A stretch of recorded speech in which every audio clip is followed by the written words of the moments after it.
ማለቂያ በሌለው ሀብት መኖር ምን ይመስላል? ዛሬ የሳውዲው ልዑል መሐመድ ቢን ሰልማን ያልተለመደ የአኗኗር ዘይቤን እንመለከታለን። ንብረቶቹም ወደ ትሪሊየን የሚጠጋ ሲሆን የልዑል መሐመድ ዓለም ንጹህ የቅንጦትና የንጉሳዊ ከተሞች ከሚመስሉ ቤተ መንግስቶች እስከ መኪና ስብስብ ድረስ ነው። ማንንም ሰው ንግግር አልባ የሚያደርግ የቅንጦት ህይወት ያሳልፋል። አስደናቂውን መርከብ፣ የግል ጀቶችና ከፍተኛ ደረጃ ያለው የሾፒንግ ልማዱን የምንመለከት ይሆናል። መጀመሪያ ቤተ መንግስት ስለሚመስለው መኖሪያ ቤቶቹን እንመልከት። በሪያድ የሚገኘው ዋና መኖሪያ አልፋይሳሊሃ ፓላስ የመኖሪያ ቦታ ብቻ አይደለም፣ አስደናቂ የአርክቴክቸራል ማስተር ስራ ነው። በወርቅ ዘዬዎች የተሰሩ ክፍሎች ከአስገራሚ ዲዛይን ጋር የቤት ዕቃው እንኳን ስነ ጥበብ ይመስላል። በዓለም ዙሪያ የተለያዩ አስደናቂ ቤቶች አሉት። በኒውዮርክ ከተማ ውስጥ ባለ ከፍተኛ ፎቅ ፔንታውስ ባለቤት ሆኖ አብዛኞቻችን ልናልማቸው የምንችላቸውን እይታዎች ያቀርባል። በቤቨርሊ ሂልስ ውስጥ የሆሊውድ ማራኪነት ተምሳሌት የሆነው መኖሪያ ቤት አለው። እያንዳንዱ ንብረት በራሱ የቅንጦት ዓለም ነው።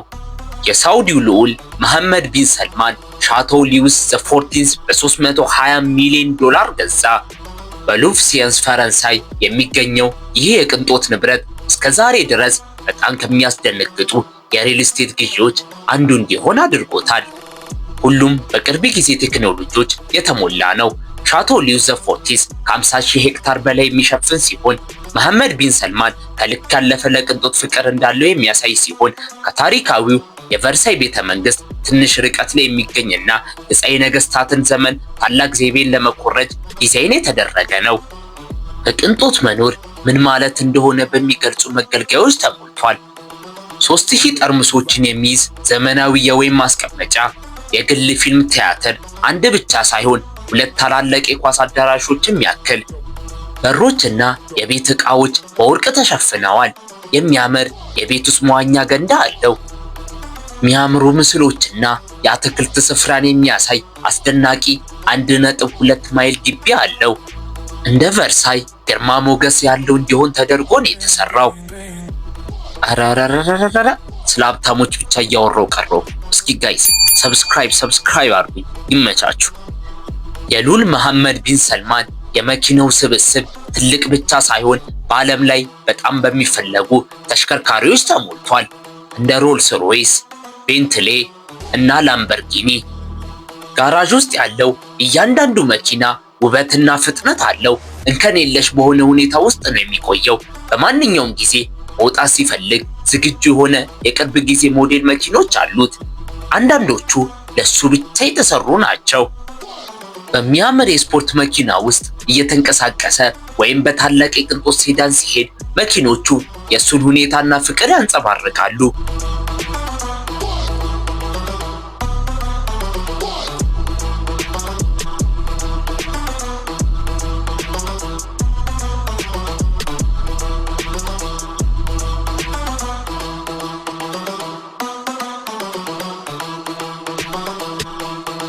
አሁን ደግሞ ስለ ቅንጡ መርከቦቹ እንመልከት። የሚንሳፈፍ ቤተ መንግስት የሚመስል የቅንጡ መርከብ አለው። መሐመድ ቢን ሰልማን በክፍት ባህር ላይ ይደሰታል። የሱ የተከበረ መርከብ ሴሪን በዓለም አቀፍ እጅግ በጣም ጥሩ መርከቦች አንዱ ነው። ባለ 5 ኮከብ ሆቴልን የሚያስንቅ ሴሪን በውሃ ላይ የመጨረሻውን ልምድ ለማድረስ የተገነባ የምቾትና የተትረፈረፈ ዓለም ነው። ባለ ብዙ ፎቅ ገዳዎች፣ የቅንጦት ላውንችና ክፍሎች ያሉት አስደናቂ መርከብ ነው። ነገር ግን በአንድ ታላቅ መርከብ ብቻ አያልቅም። መሐመድ ቢን ሰልማን በቀይ ባህር ላይ ለተለመደ ጉዞዎችና ለሌሎች ውብ ቦታዎች ትንንሽ ቄንጠኛ ጀልባዎች አሉት። ጀልባዎቹ በባህር ንፋስና ውብ አካባቢ ለመሐመድ ቢን ሰልማን ለመዝናናትና ለፈጣን የባህር ጉዞዎች ተስማሚ ናቸው። እነዚህ ጀልባዎች ለመጓጓዝ ብቻ አይደሉም። ከግዙፏ ሴሪን እስከ ውብ ትናንሽ ደሴት ድረስ ለመዝናናትና ባህሩን በንጹህ የቅንጦት ሁኔታ ለመለማመድ መንገድ ናቸው። የሱ ስብስብ በውሃ ላይ ስላለው ህይወት ምን ያህል ፍቅር እንዳለው ያሳያል። ስለ ግል ጀቶቹና ሄሊኮፕተሮቹ እንመልከት። በፍጹም የቅንጦት በረራ የግል ጀትና ሄሊኮፕተሮች እያንዳንዱን ጉዞ ወደ ያልተለመደ ልምድ ይለውጠዋል። ዋና ጀቱ ከኖርማል ጀቶች ይለያል። የሚበር ቤተ መንግስት እንደማየት ነው። ባለ 5 ኮከብ ስብስብ ከፍተኛ ቴክኖሎጂ የሚመስል መቀመጫ ያለው የመዝናኛ ሲስተሞችና የጎርሜት መመገቢያ አማራጮች አሉት። የትራፊክ ጭንቅንቆችን ለማምለጥ ሲፈልግ ሄሊኮፕተሮች እሱን ለማብረር ዝግጁ ናቸው።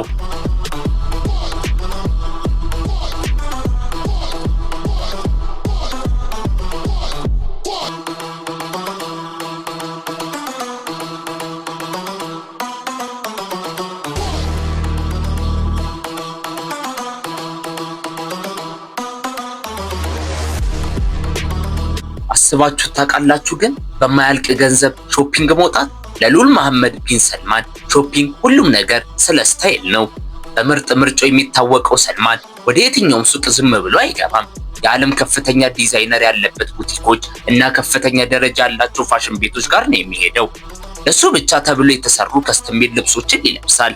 ለእያንዳንዳቸው የተበጀ የውበት መገለጫ ቁም ሳጥን እንደ ጉቺ፣ ፕራዳ እና ኤልቪ ብራንዶች ያሉ ዕቃዎችን ያካትታል። ልዑል መሐመድ ቢን ሰልማን ከአስደናቂ አኗኗሩ ጋር የሚዛመድ ልዩ የሆነ የፋሽን ስሜት እንዳለው ለዓለም የሚያሳይ የባህላዊና የዘመናዊ ድብልቅ የሆነ ልብስ ነው ያለው። ስለ መሐመድ ቢን ሰልማን አመጋገብ እንመልከት ደግሞ። ያገኘውን መብላት ብቻ አይደለም፣ በከፍተኛ ደረጃ የዓለም ምርጥ ሼፎች መዳረሻ ያለው እያንዳንዱ ምግብ በትክክል በመጠቀም የተሰራ ነው። ምርጥ ንጥረ ነገሮች ብቻ በመጠቀም ልዩ ወይን ከዓለም ዙሪያ የተመረጡ እያንዳንዱ ጠርሙስ ከምግቦች ጋር በትክክል ለማጣመር በጥንቃቄ ይቀርባል።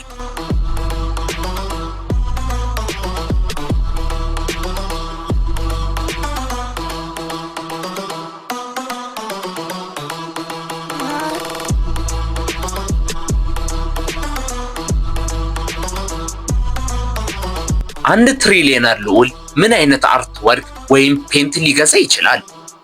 የልዑል መሐመድ ቢን ሰልማን አርት ወርክ ስብስብ ከተለመደው እጅግ የላቀ ነው። በሊዮናርዶ ዳቪንቺ እና በቪንሰንት ቫን ጎግ ኦሪጂናልን ጨምሮ ከአንዳንድ የታሪክ ታላላቅ አርቲስቶች ድንቅ ስራዎችን አግኝቷል። እነዚህ ስዕሎች ብቻ አይደሉም፣ እያንዳንዳቸው የታሪክ ቁርጥራጮች ናቸው። በግላዊ ስብስብ ውስጥ ለብዙ መቶ ዓመታት በጥንቃቄ ተጠብቆ የቆየ ታሪክ አላቸው።